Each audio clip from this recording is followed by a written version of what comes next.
Assalamualaikum warahmatullahi wabarakatuh. Selamat datang di channel kelompok kami, channel dari mata kuliah Tasawuf Akhlaki yang diampu oleh beliau Bapak Haji Ahmad Hasan Saleh. Dengan ini kami akan memperkenalkan beberapa anggota kelompok kami. Yang pertama ada Nur Safiti Susanti, yang kedua ada Nur Wahyudin, yang ketiga ada Ulfia Istidatul Fadilah, dan yang terakhir ada saya, Maufiratul Fitria, dari Prodi Tasawuf Psikoterapi semester 3. Baik, kami akan menerangkan tema yang berjudulkan Qanaah, Ikhlas, dan juga Ridho. Dari mata kuliah Tasawuf Akhlaki ini, beberapa dari kami akan menjelaskan satu persatu dari tema-tema tersebut. Dan untuk tema yang pertama yang berjudul Qanaah akan disampaikan oleh saudari Nur Safitri Susanti. Kepadanya kami persilakan. Assalamualaikum warahmatullahi wabarakatuh. Nama saya Nur Safitri Susanti, program studi Tasawuf Psikoterapi semester 3A. Di sini saya akan menjelaskan tentang qanaah.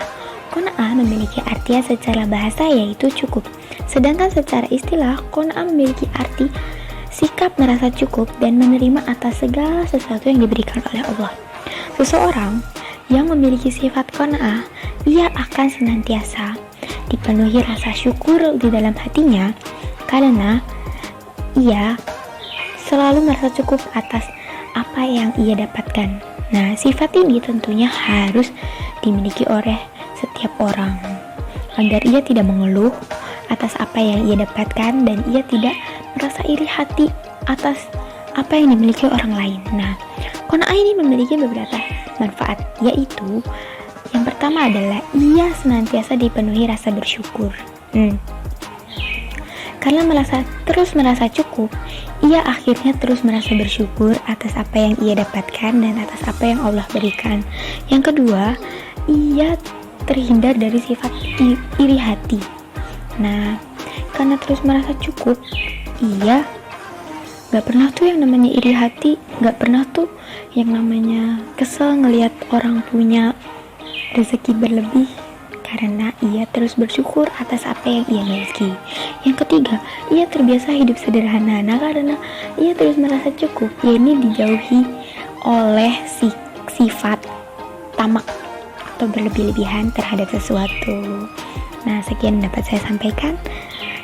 Selanjutnya akan dijelaskan oleh teman saya. Wassalamualaikum warahmatullahi wabarakatuh. Assalamualaikum warahmatullahi wabarakatuh.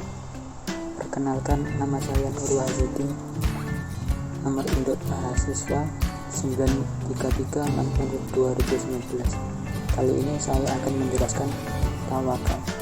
Tawakal adalah menyerahkan segala sesuatu urusan kepada Allah setelah dia melakukan sebuah usaha.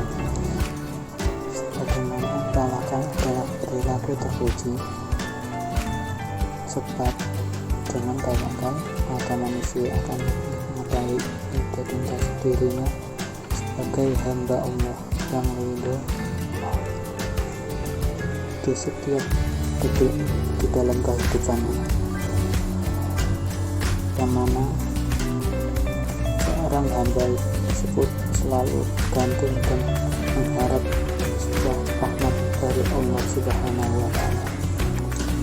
Dengan tawakal bukan berarti kita menyerahkan segala urusan kita kepada Allah dengan begitu saja, namun di samping itu kita juga harus berusaha untuk menyelesaikan urusan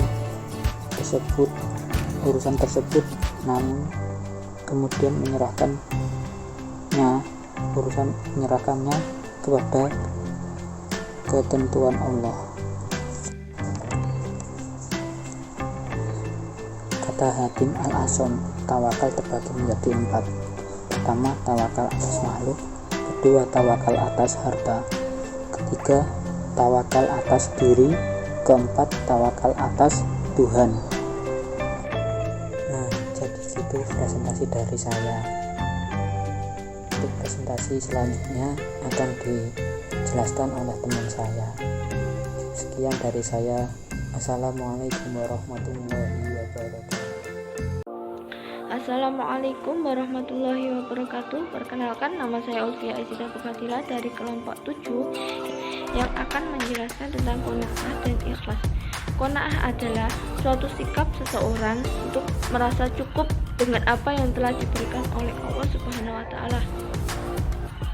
Sedangkan ikhlas adalah suatu sikap seseorang di mana mereka itu menerima keputusan dari Allah tanpa mengeluh dan merasakan kepuasan. Nah, qanaah dan ikhlas ini muncul dalam kehidupan seseorang berupa sikap rela menerima keputusan Allah Subhanahu wa taala yang berlaku bagi dirinya. Sikap ini muncul bukan dari sikap pasif menunggu tanpa berbuat yang terbaik. Jadi, qanaah dan ikhlas ini adalah suatu perbuatan yang saling berkaitan. Nah, qanaah dan ikhlas ini tidak langsung instan ada dalam diri manusia, tetapi ada usaha-usaha yang bisa menimbulkan sikap ini. Nah, mungkin hanya ini saja yang bisa saya jelaskan tentang pengertian qanaah dan keikhlasan. Mungkin kalau tentang hadis ataupun yang selanjutnya bisa dilanjutkan oleh Mbak Maghfiratul Fitriah. Sekian, wabillahi taufiq wal hidayah, wallahul muwaffiq ila aqwamit thoriq. Assalamualaikum warahmatullahi wabarakatuh. Oke teman-teman, di sini nama saya Maghfiratul Fitriah, NIM saya 933602919. Saya akan menjelaskan secara menjabar tentang ridho yang telah disampaikan oleh saudari Ulfia Istidatul Fadilah. Nah, lebih tepatnya di sini, ridho secara etimologi, kata ridho itu berasal dari isim masdar yang dari kata robiyah dan juga yardo, yang berartikan puas, rela hati, menerima dengan lapang dada, atau pasrah terhadap sesuatu. Dan ridho juga menurut syariah adalah menerima dengan senang hati atas segala ketentuan yang telah diberikan oleh Allah, baik itu berupa hukum maupun ketentuan-ketentuan yang telah ditetapkannya. Nah, orang-orang yang mempunyai sikap ridho, mereka akan mendapatkan dan juga merasakan nikmat dan juga ketentraman dari Allah Subhanahu wa taala. Oke, teman-teman, asal kalian tahu juga, dalam KBBI, ridho hampir sama dengan penjelasan yang tadi sudah saya sampaikan. Hanya saja di sini ridho itu secara istilah yaitu merupakan perasaan lega atau kepuasan seseorang terhadap hasil prestasinya dan hasil yang diraihnya atau keputusan yang diberikan oleh Allah sebagai takdir atau pihak lain yang harus diterima sesuai prinsip keadilan. Lalu di sini kita juga akan membahas apa itu karakteristik dari sikap ridho. Dan menurut pendapat para ahli hikmah, ridho sendiri itu dikelompokkan menjadi 4 tingkatan, yaitu yang pertama ada ridho kepada Allah Subhanahu wa taala. Di sini ridho kepada Allah itu berarti menerima dengan sepenuh hati bahwa Allah adalah Tuhan sekalian alam yang harus kalian sembah dan tidak menyekutukannya. Lalu yang kedua, ada ridho dengan apa yang datang dari Allah, yaitu ridho yang baik dalam bentuk perintah maupun larangan. Kalau itu datangnya dari Allah, maka kita harus menerimanya sepenuh hati.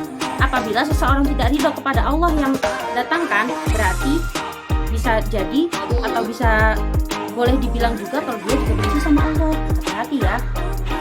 Lalu yang ketiga, ada ridho kepada agama Allah. Maksudnya di sini itu ridho kepada agama Allah berarti menerima sepenuh hati agama Allah yang berisi aturan-aturan dan yang harus kita laksanakan dengan sepenuh hati. Dan juga larangan-larangan yang harus ditinggalkan ya. Dan juga jangan lupa dengan penuh keikhlasan.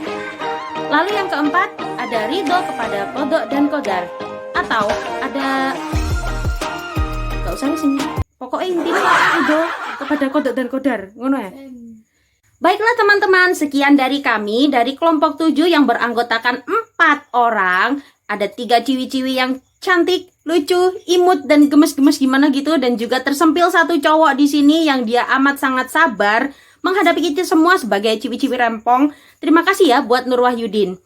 Dan juga terima kasih juga buat teman-teman yang sudah menonton. Terima kasih sangat atas apresiasi kalian semua. Aku sayang kalian. Kami semua sayang banget sama kalian. Dan setelah ini, kami memohon maaf kepada semuanya apabila ada salah kata dalam penyampaian dalam penyampaian video yang kami buat. Apabila masih ada kekurangan-kekurangan di awal video ataupun di akhir video, kami mohon maaf yang sebesar-besarnya. Dan jika kalian lebih mengetahui tentang apa yang kami sampaikan, boleh ditulis di kolom komen ya. Jangan lupa benarkan, pokoknya luruskan apa yang seharusnya diluruskan. Baik teman-teman, sekian dari kami. Wassalamualaikum warahmatullahi wabarakatuh. See you next time.